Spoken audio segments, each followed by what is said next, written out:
179 Northeast Broken Boat Drive in Northeast Bend. We are looking at a single level 1,568 square foot home on a pretty good size 0.1 acre lot for the area. We are in the Choctaw Village subdivision, which has a very, very limited CC&Rs. CC&Rs allow for short-term rentals, and this house, according to the Bend STR map, also means this place is eligible. We do have at least one on-street parking spot, and then I believe you can extract at least two from this driveway, and then probably one additional from the garage here. So that should definitely cover you in terms of number of parking spaces required. This place, I was drawn to this place because I think it has a really lovely lot.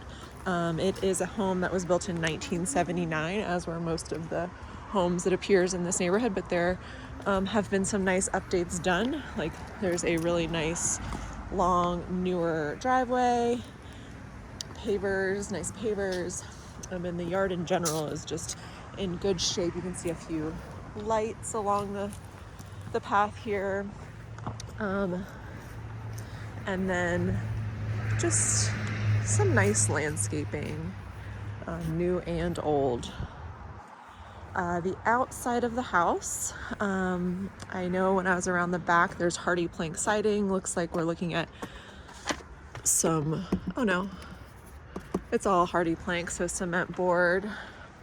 You've got newer windows, double pane vinyl windows, and then a really cute little sitting area up front here. Something to note, we are just west of Butler Market Road, which is a busier street, but you are removed 2 houses down from that.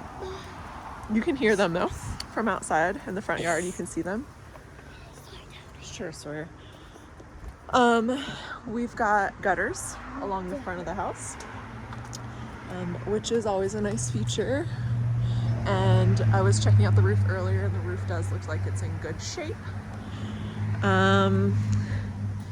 Yeah. Honestly, everything on the outside of the house that I've seen so far is looking good. There's no cooling necessarily to speak of central in the house, but we do have some units, and we will take a look inside. So these are nice, just all stone. Just want to point that out. All right, and a little overhang as we enter the house here.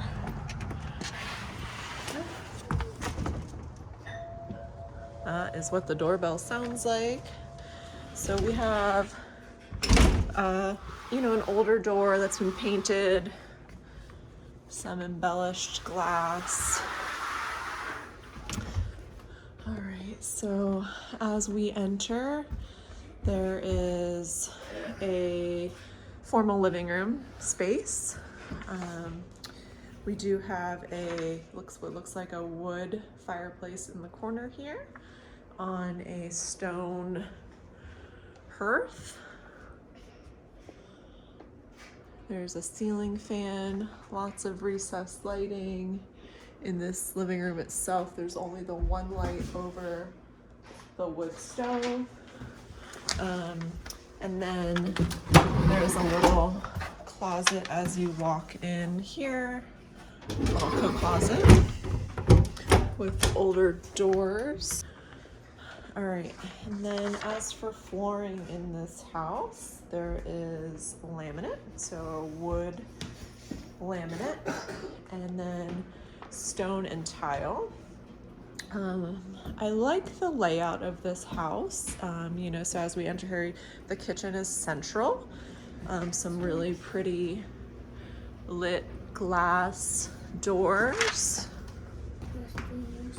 tile countertops, but it appears to be a granite tile. So that's nice. Yeah, nicer, newer cabinetry, not soft close necessarily, but nicer and newer. We've got a double basin sink with a garbage disposal and a soap pump. And then there is some under cabinet lighting, which is again always a nice feature. All glass fronts here. You've got, is it matching? No, we've got 3 different brands, Frigidaire, GE, and KitchenAid, but they're all stainless steel. I know, sir, I understand. All right, and then right off the kitchen here, we have a designated laundry room space with nice cabinetry as well. A little bit more space over here. So a good sized laundry room, and then a man door, no, that's another just wood door, so man door to the garage space, where there is a large, very large hot water heater, and another man door to the exterior. Okay, so staying in the kitchen and primary living area, there's a hall. So another hall closet, I guess, that holds the heating components. And so heating in this house is forced air. So first full bathroom. There are 2 full bathrooms in this house. This one's off the hall, tile floors, tile countertops and backsplash, mirror and lighting, bath fan, little medicine cabinet, toilet, and some taller baseboards, hooks, and then we've got a combination of some tile surround as well as the fiberglass tub. A little bit lower than typical. I would say that's about a 5'8" where that shower head is. Exiting the full bathroom, this is where we have 3 bedrooms here. We will do the 2 guest bedrooms first. We have another version of wood flooring in 2 of the bedrooms that matches. And I would say this bedroom, probably looking at about 12 by 12. Closet space, something to note, all the closet doors in this house are original, just painted wood. That's something maybe I would update. And ceiling fan in this room. No bed. At the end of the hall is another closet. So again, like all the interior doors are all just like the original wood and hardware.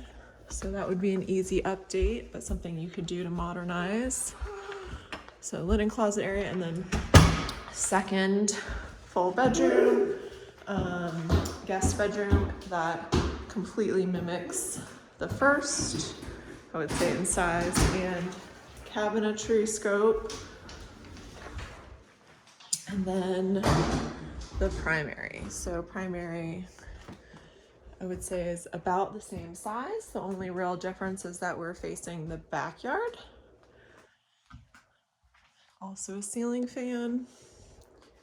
And then this one has a ensuite bathroom, which is the second full bath. Got some wainscoting, beadboard. And then this has got a fiberglass shower, walk-in shower instead of a tub. This one does have a newer toilet and pedestal sink. All right, we're back into the kitchen area and just going to take a look at the other half of the house. So from the kitchen area, we're looking back towards the designated living room area, and there is a couple of sconces that are, that's a unique configuration for how that's been done. There's some copper above it, but a way to get lighting over the bar. Somebody did it. This room is cool because we've got these vaulted ceilings and it's all just kind of a rough original wood and beam. So I like the feel of that. And then the kitchen has this pantry. Nice, good size walk-in pantry. I know, Sawyer is, what he is commenting on is he doesn't like the way the house smells. It does smell like a dog. Because there's a dog, probably an older dog that lives here, I think.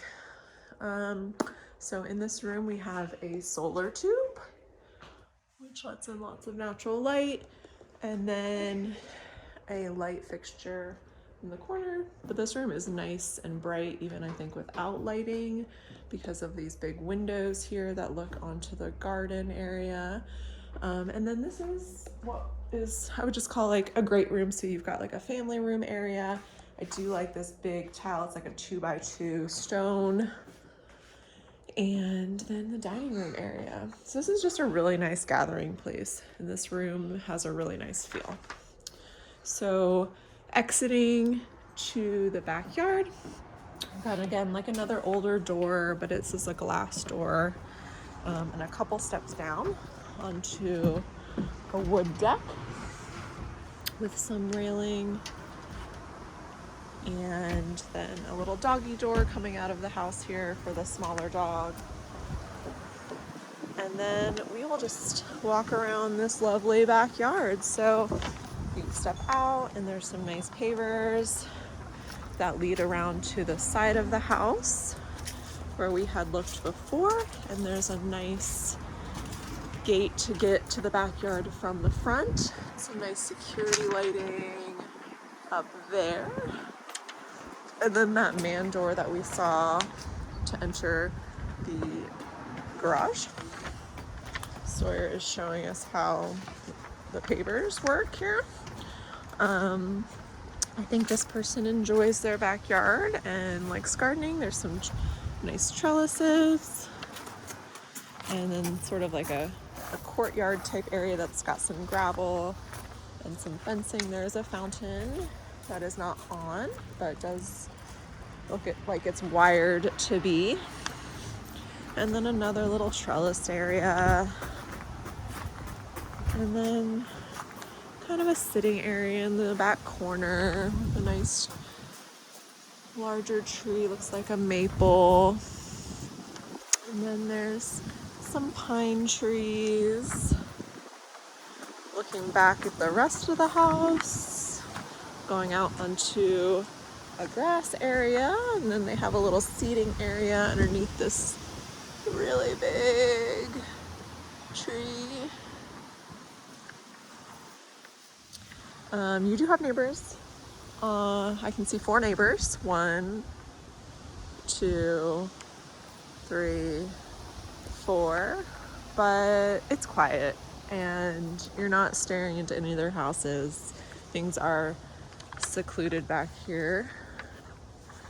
And then you have this nice backyard, tough built shed. So this is a nice little shed space. It's got a workbench, lighting, even a little window. You see a birdhouse also? Oh yeah. And then on the outside of the shed, and then creeping around this side of the house, looks like there's another gate to get to the front yard. You can sit on the bench, yeah. Yeah, the eaves of this house look good. I really do think this house is in pretty good shape in general for it being built in 1979. I think the upkeep has been good. And then kind of last but not least, it's just like a bigger lava rock type feature on the outside of the house here. So that's our backyard. Okay, so some afterthoughts on seeing this house. I have not asked the agent yet what the feedback has been and why she thinks it's been on the market for 45 days.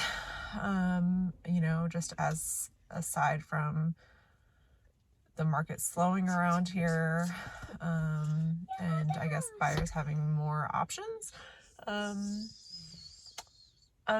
guess I'm just going to cut straight to the cons, I suppose, like guesses. So, I mean, one guess, in my opinion, could be that we are 2 houses away from Butler Market Road, but when you're in the backyard, you don't hear it. It's not like it's a hard road to pull out on.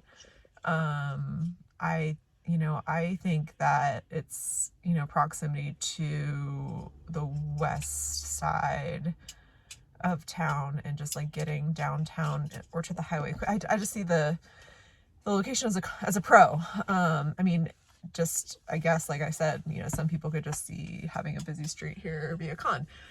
There's no sidewalks in front of the house. I've heard that, as common feedback, even on some listings that we have, some buyers are looking for sidewalks. And then, again, the house being built in 79, there are, it definitely feels like there's some older features left in the house. Like I was commenting on specifically like interior doors, closet doors, and hardware. And then, I guess sometimes in older homes, like the walls tend to feel more textured than typical. I think that's just kind of another aspect of the house that, feels older. But I personally think that there's some charm and some quality aspects to materials used in older homes too. So it just depends on your style, and it depends on how you feel about having some older materials in the home. So I think those are elements. And then, as Sawyer pointed out, it does just smell like there's an older dog in the house. And just given that there's no carpet in the house, I don't see a problem with getting rid of that smell. I think that the smell is probably just tied up in the linens and the bedding, and the curtains that exist in the house as is. The homeowner seemed to be a clean, tidy homeowner as is, and so I don't think it's like a matter of deferred maintenance or just being a gross homeowner. I just think they probably have an older puppo who just has that smell. So I think big things have been done in that house. I mean, the bathrooms have been renovated to a degree. The exterior has, we've got all new windows. We've got, upkept siding that is, well painted. I didn't see anything to be done on the exterior as far as immediate maintenance. Even the roof is in really good shape. Looks a lot newer. Sorry, I'm staring over there because the house is right next to me. Love the paver patio, front porch, and the new garage. I just think the house has a lot of really cute curb appeal. Moving on to the pros, more pros. I think that the yard and the lot itself are really lovely. I know that, yard space is important to you. If it is, that I think that this is just a really nice little sanctuary back there, and it's a little, I feel like it may, there's room for improvement in the backyard even still. I just think like all the basic elements are there. All the bedrooms are in one wing. That's something to note, but that great room with the vaulted ceilings, adjacent to the kitchen is just a really nice gathering space, wide open. I think this would be a nice spot for a vacation rental. I don't see any impediments to that necessarily. Again, just it being STR eligible per City of Bend and the CCNRs. Parking looks fine. Just have to ask yourself if it's the right one for you. All right, let me know what questions you have.